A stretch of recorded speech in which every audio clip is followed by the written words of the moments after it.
I'm going to tell you another strange and unusual story of the unexplainable, which lies behind the veil. Our story concerns the Haney family. For over 200 years, a Haney had worked this same land. Now it belonged to John and Emma Haney.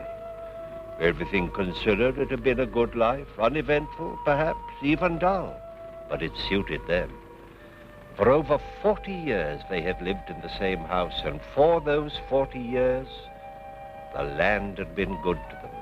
Its abundance had fed them and clothed them, and helped to raise 2 sons, John Jr. and James. This was home. They couldn't be happy anyplace else. Their only desire was to spend the rest of the time remaining to them here. Here where they had come so many years ago as man and wife. Simple, down-to-earth people. The Haneys were not given to flights of fancy. But who is not awed and troubled in the presence of death?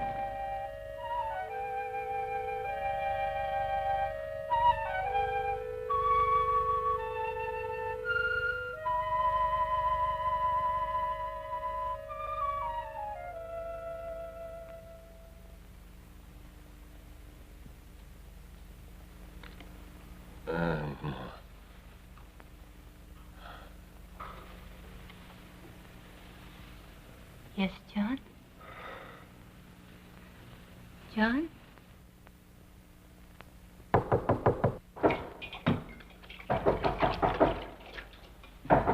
All right, I'm coming. Jamie. Well, you're going to keep me out here all night? No. Come in, Jamie.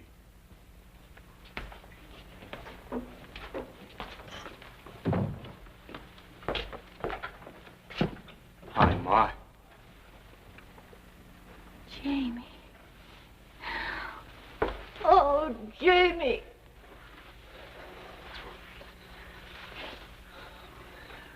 You've changed, Johnny. Still not having any fun, are you? Being on a farm by yourself doesn't leave much time for fun, Jamie. John's been working awful hard, Jamie. You would.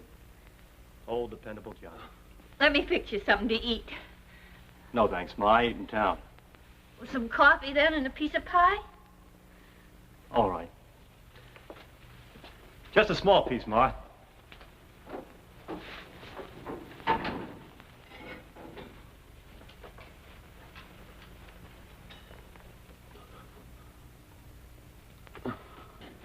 I knew you'd get here in time, Jamie.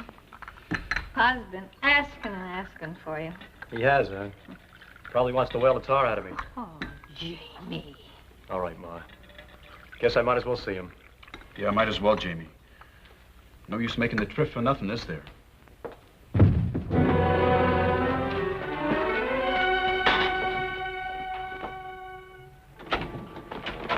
John! He's all right. Take his feet, Jamie. We'll get him back to bed.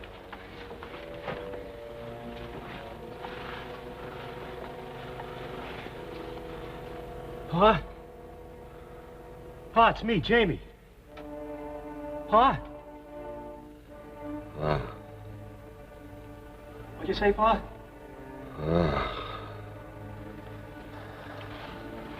Did he make much sense?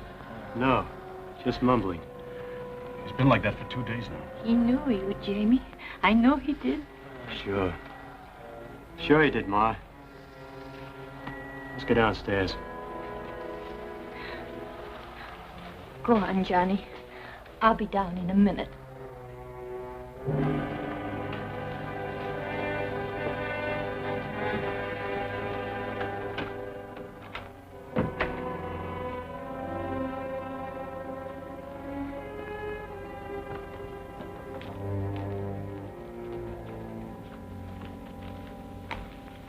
How did it happen? His horse stumbled and fell on him. Old as he is, you think he'd have more sense. Jamie, where have you been all this time? All over. New York, Chicago, San Francisco. Kept moving. For 10 years? Well, you know me, Johnny boy. I'm a little surprised you came back. Johnny. Why shouldn't I? Oh, I get it. You're still sore because I took off and you had to stay here and do the work. Well, you could have gotten out, too. And who to run the farm? Or did you forget that Pa was too old even then? All right, so hate me. But don't forget, I was only 17 years old. How much was I supposed to know?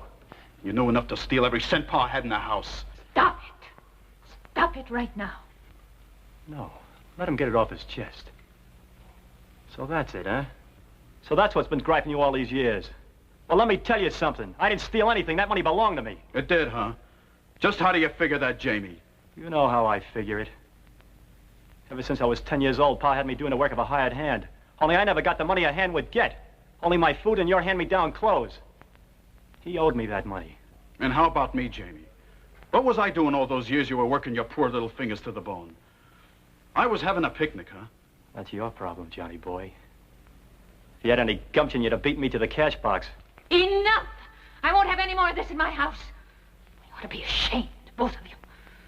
Your father's dying right over your heads. You stand there fighting like animals. Jamie, I'm going to fix up your old room.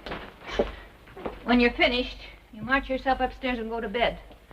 And you, Johnny, not another word. Remember, you're brothers. You just don't understand what gets into you.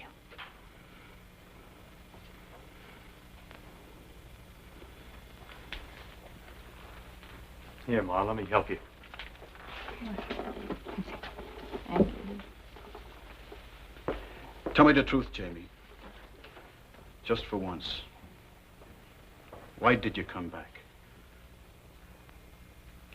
You never were very bright, were you, Johnny? All right, I'll tell you. Your telegram got to me at the right time. I'm broke. And I figured in 10 years the old man had enough time to build up another pile. You make me sick to my guts, Jamie. You should be standing here. Take a look at yourself, Johnny. You're only 3 years older than I am, and anybody would take you to be my father. You should be sick. You outsmarted yourself this time, Jamie. You made the trip for nothing.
Pa dies, you don't get a dime.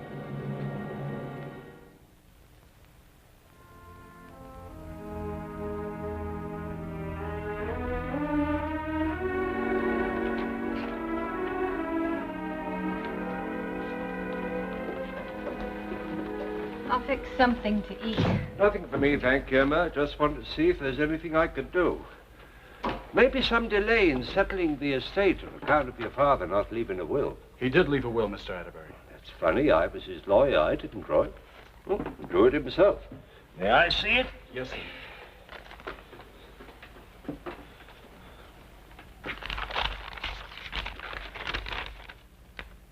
Leaves everything to you, Johnny.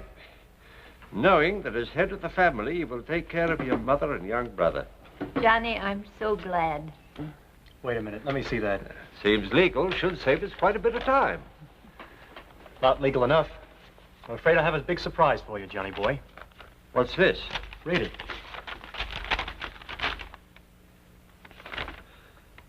To my youngest son, James, I leave all my worldly possessions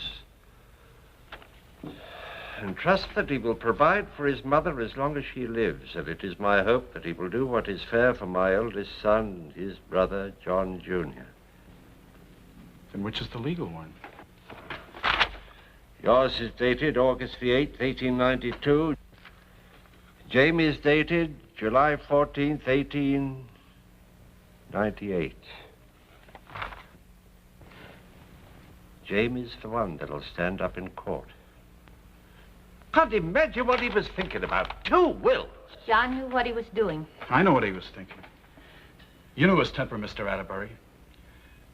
Pa and me had a real knockdown and drag out of my wanting to enlist for Cuba. He said I'd be sorry if I went. Well? Why all the sour faces? Ma has nothing to worry about. And you know I'll take care of you, Johnny boy. I'm sure you will, Jamie. Mr. Atterbury, how long will it take for all the legal stuff to clear up?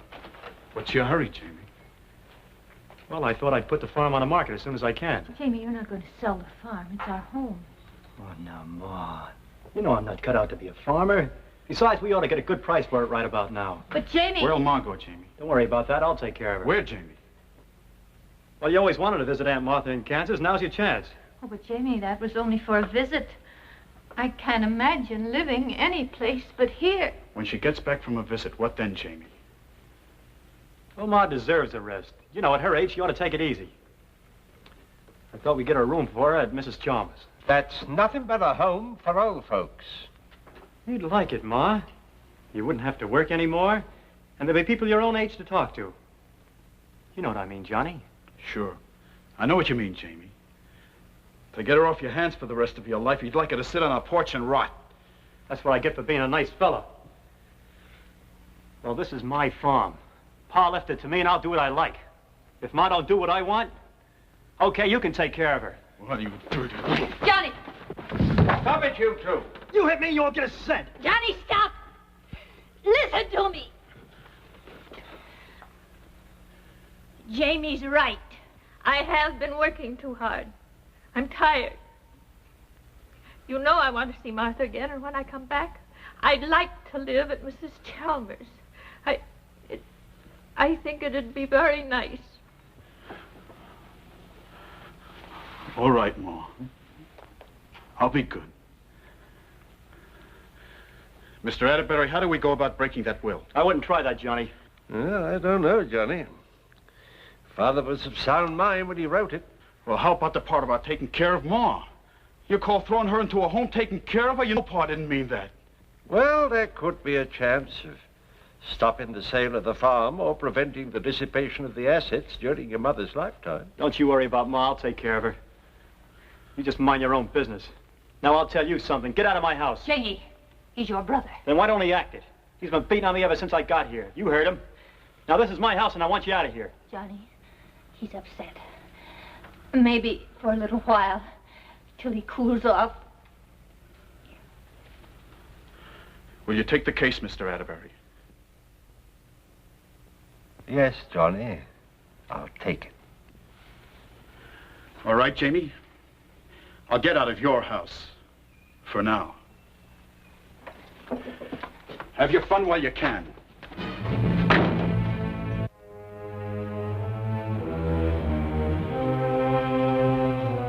In the matter of the estate of George Haney, petition for order confirming sale of real property of the estate. Ready for petitioner, Your Honor. Ready for the contestant, Your Honor. Very well, gentlemen, you may proceed. May it please the court. All of the statutory facts necessary for the court's approval of the sale are alleged in the verified petition of Mr. James Haney, the duly appointed executor of the estate. The estate consists entirely of the farm which is being sold, and the price offered exceeds the appraised value. It is to the best interest of the estate to convert the real property into cash, since the executor is without funds with which to support his mother, or himself, or to meet the expenses of the administration of this estate. Mr. Herring? Your Honor. Perhaps we can shorten the issues. Do you propose to introduce evidence that the sales price is too low? No, Your Honor. It's our position. It's not necessary for the sale of this farm at all. Haney family have worked this property for 40 years with profit. It's ever Haney's home. The source of her care and comfort. That's what John Haney meant to say in his will. What is your own personal reason for trying to void your father's will? I have none. Oh, in other words, then, if this court should declare the will invalid, you'd make no attempt to share in your father's estate? No, sir, I would not. Then why has this case been brought to trial in the first place? I just want to make sure that my mother gets what's rightfully hers. Well, now, the wording of the will's quite plain. Your brother James is to take care of your mother. Have you any doubts that he will? I sure do. Would you tell the court what your doubts are? Because I know Jamie. I know how he thinks. He's a liar and a thief. Objection. Sustained. Mr. Haney, I must warn you that this court will not tolerate name-calling. Another outburst like that, and I will cite you for contempt. I'm sorry, Your Honor. No further questions. Mr. Blow? No questions. Now, it's now nearly noon. This court will adjourn until 2:30 o'clock.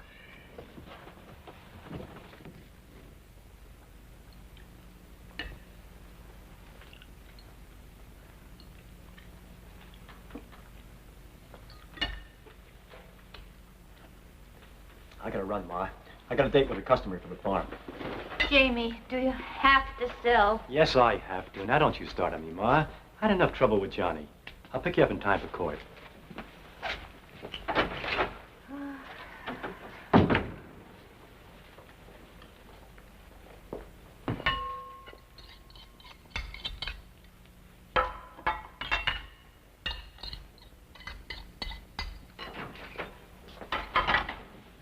Johnny, you shouldn't be here. If Jamie sees It's you... all right, Ma. I waited for him to leave. I won't be long. I just want to get some of my things. Please hurry. I don't want any more trouble.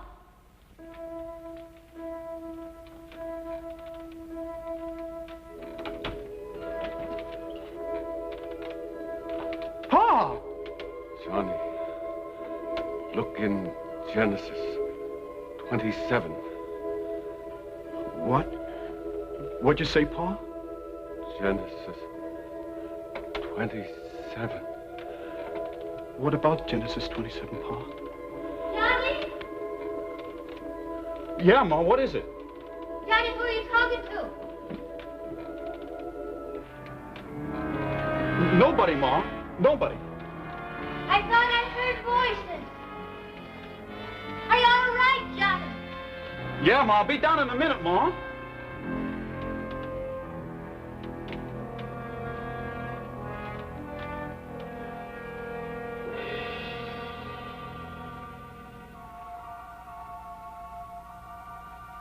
Pa. Pa.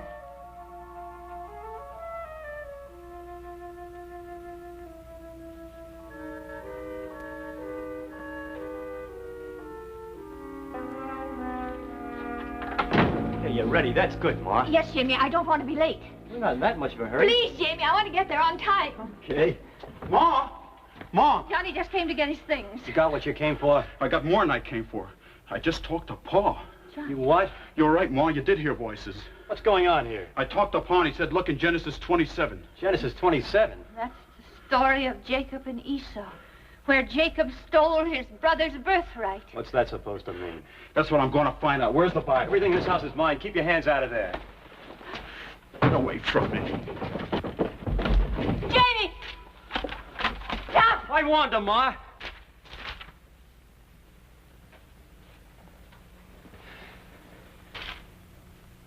What's the matter, Johnny?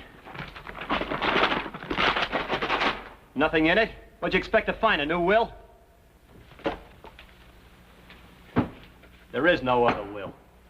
And I'll tell you something else. The next time I find you in here, even mine ain't gonna stop me from putting a load of buckshot in you. Now get out of my house and stay out. Please go, Johnny. Johnny boy, might as well take Genesis 27 with you. That's all you're gonna get.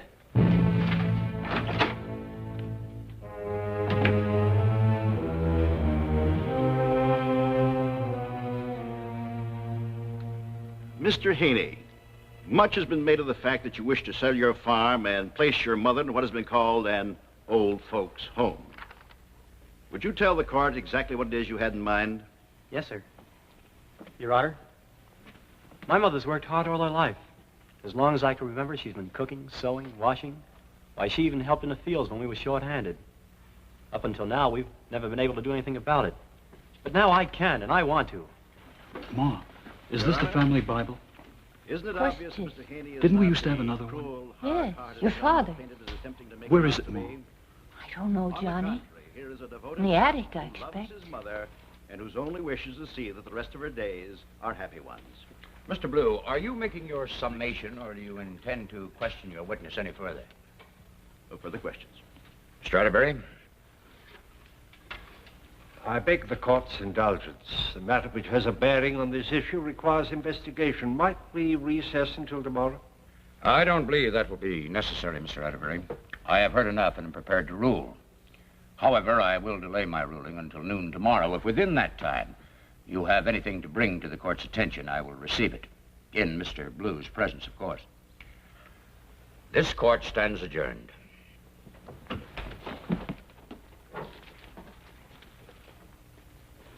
Ready, Ma?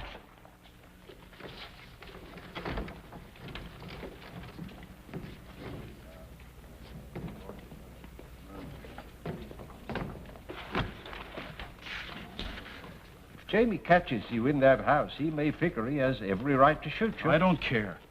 Pa wasn't the kind to play practical jokes. I saw him as plain as I see you.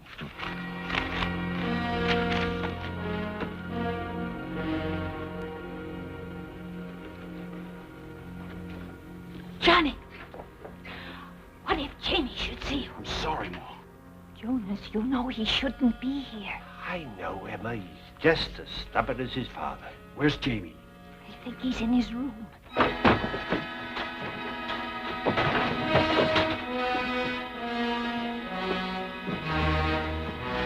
But I don't want any more trouble. I don't plan on causing any more.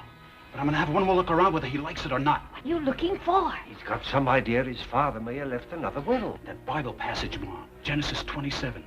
Isaac couldn't do anything about his sons, but I think Pa did.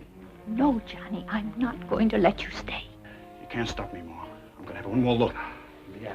Johnny! Never Johnny! mind, Emma. Let him go. Let him take his look. Then maybe we can get him out of here before Jamie sees him.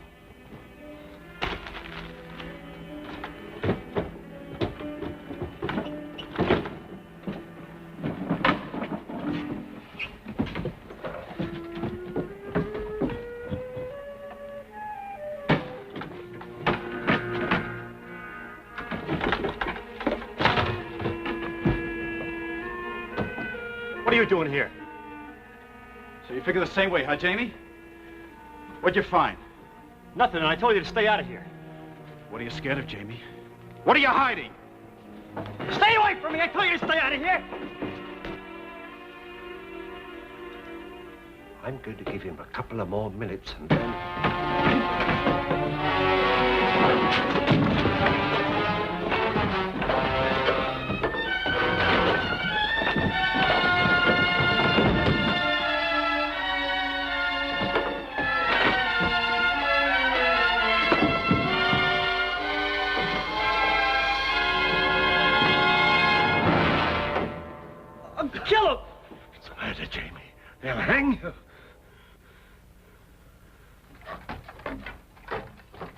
Johnny! Johnny! Johnny!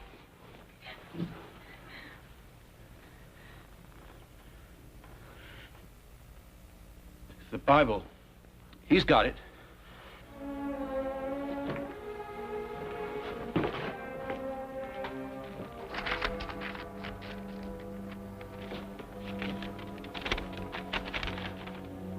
I, John Haney, hereby bequeath... You were right, Johnny. There was another will. Of a later date. Leaving everything to you. This'll stand up in court tomorrow. The reappearance of John Haney is not unique. Over the years, many such instances have been reported and documented.